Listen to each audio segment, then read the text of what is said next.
right, Miss Ashlyn, time for your math class. Get your math book out and open it to page 123.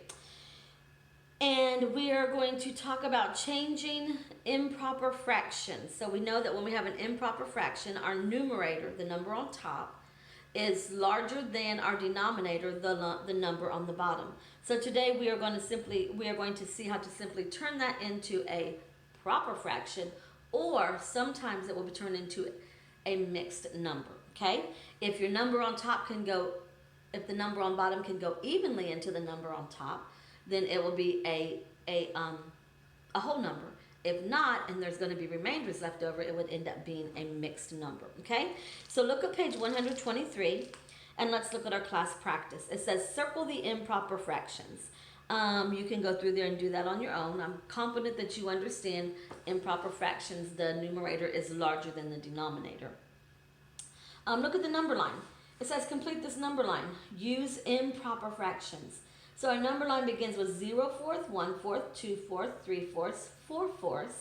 Then we're going to have 5/4, of course, 6/4, 7/4, and 8/4. Okay?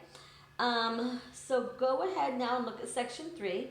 It says change to mixed or whole numbers. So 8/5. If we have the improper fraction 8/5, we are going to say 8 divided by 5. How many times will 5 go into 8? It'll go in there one time. We multiply. 1 times 5 is 5. We subtract. 8 minus 5 is 3.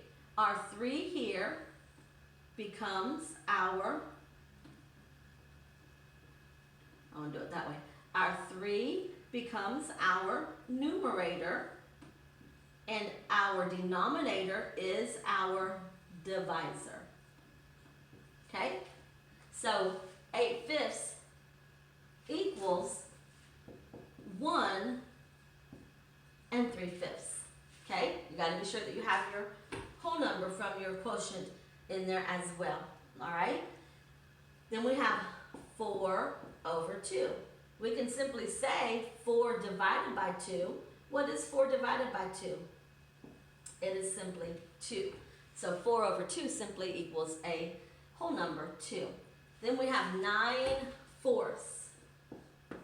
4 cannot go into 9 evenly, like 2 could go into 4, so we're going to have to divide it out. 9 divided by 4. 4 will go into 9 2 times. We multiply. 2 times 4 is 8. We subtract. 9 minus 8 is 1.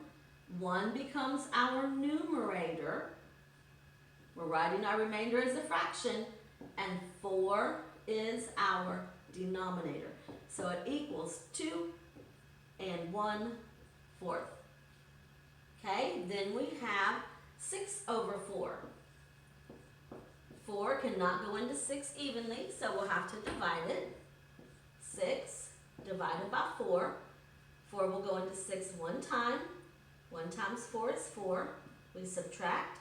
6 minus 4 is 2. 2 is our numerator. We write it at top. 4 is our denominator. But look at our answer, Ashlyn. We have 1 2/4. Why can this not be our final answer? Thinking about it? Look at the fraction part, 2/4. 2/4 can be what?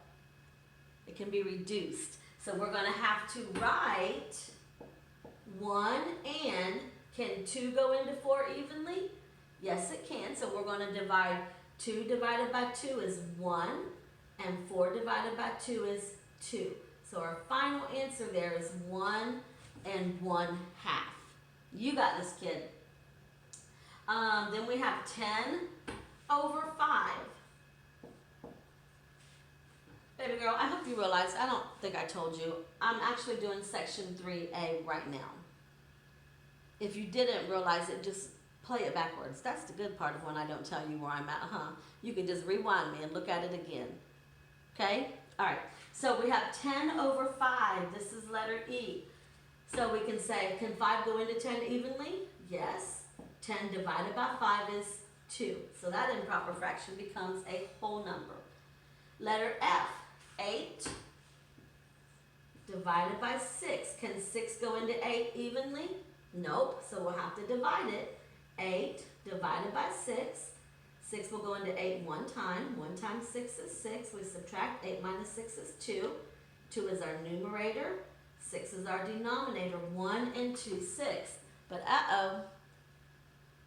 again, 2, 6 can what? It can be reduced. So we have to reduce it for our final answer. So it reduces to 1 and 2 can go into 6 evenly. We can count by 2s and get to 6. So we're going to divide our numerator and denominator both by 2. 2 divided by 2 is 1. 6 divided by 2 is 3. So our answer is 1 and 1/3. Okay? Where am I at? Letter G, 12 divided by 10, or 12 over 10. 10 can't go into 12 evenly, so we're going to have to divide. 12 divided by 10. 10 will go into 12 one time.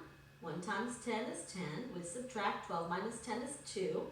So we have 1 and 2 tenths. But we have to stop and look. Can 2 tenths be reduced? Can we count by 2s and get to 10? We can. So we're going to have to reduce that. We're going to divide the numerator by 2 and the denominator by 2. So that equals 1, and 2 divided by 2 is 1, and 10 divided by 2 is 5. So our final answer is 1 and 1/5. You hanging good? All right, letter H, 6 divided by 2. We can count by 2s and get to 6, right? So this will just be a whole number. 6 divided by 2 equals 3. 3 is our answer. All right, and then we'll do a couple of your division problems together, or not division, your fractions together, just because we haven't done it for a minute with spring break. So we'll do a couple of those together to refresh your mind, and then you can do some on your own, okay? So 4A, 4 3/8 plus 8 plus 9 3/8. So the first thing I'm going to do is add my whole numbers. 9 and 8 is 17, plus 4 is 21. Then I'm going to go ahead and write my denominator 8, because it's the same. And then 3 plus 3 is 6, but 6/8. They're both even numbers. Any even number can be divisible by 2, so we know that we can reduce here, okay? So, I'm going to write our whole number again, 21. We're going to reduce them by 2. 6 divided by 2 is 3, and 8 divided by 2 is 4. So our final answer is 21 3/4. You got this, kid. I know you do. Let's look at letter B. 17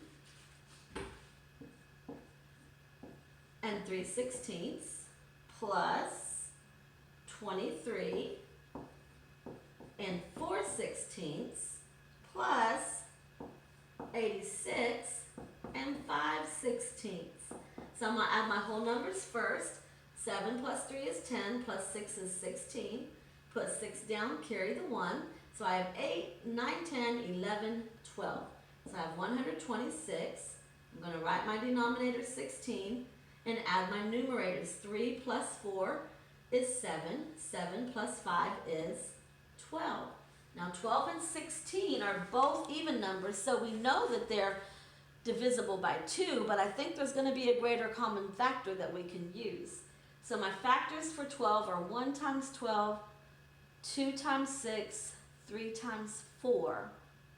My factors for 16 are 1 times 16, 2 times 8, 4 times 4. So my greatest common factor between those two numbers, and if I need to write them down, I certainly can. For 12, I had 1 times 12, I had 2 times 6, and I had 3 times 4. For 16, I had 1 times 16, I had 2 times 8, and I had 4 times 4. That helps me out a little bit. So now I can see the greatest one between those is 4. So I'm going to divide my numerator and my denominator both by 4.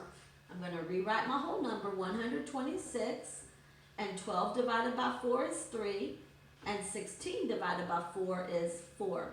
So my answer is 126 and 3/4. Okay? So you're going to go ahead and complete section 4. And on the back, turn to page 124 on the back. We're going to look at section 6. It says, solve these story problems. Jessie visits with her grandparents 2 months each year.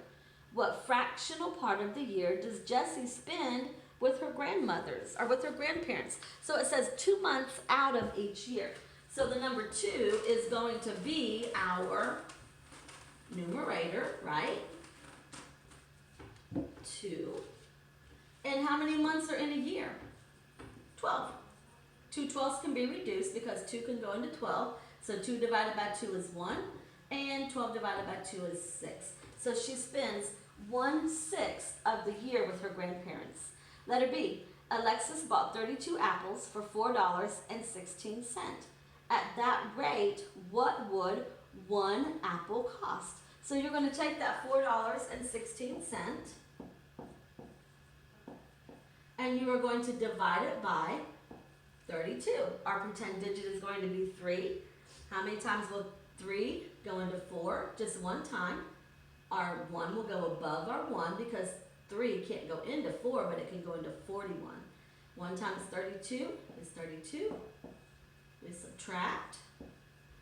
11 minus 2 is 9. 9 is smaller than our divisor 32. We bring down the next digit, which is a 6. How many times will 3 go into 9? It'll go in there 3 times. 3 times 2 is 6. 3 times 3 is 9. Am I done with my answer yet? No, because I have to bring my cent sign straight up and my dollar sign straight up. So each apple was 13 cents. All right, go ahead and look at section 7. Circle the digit in the millions position. So when we have our positions, I don't know why they called it that. That seemed weird. So we have ones, and then we have tens, and then we have hundreds, and then we have thousands, and then we have 10,000, then we have 100,000, then we have millions, okay? And I wrote uphill. That looks funny, but sorry about that.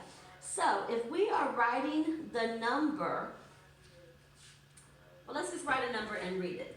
So whenever I have a new place, I have a new name, I have a comma.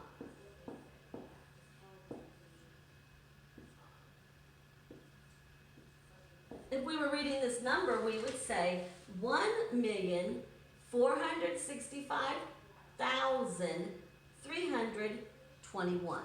Okay? So looking at your numbers, I want you to tell me in section 7, tell me what digit is in the the millions place in each one of those numbers. In letter A, it would be the number, count it all the way over, ones, tens, hundreds, 1,000, 10,000, 100,000, millions. So it is the letter or the number 1. Good job. Letter B, count it all the way over.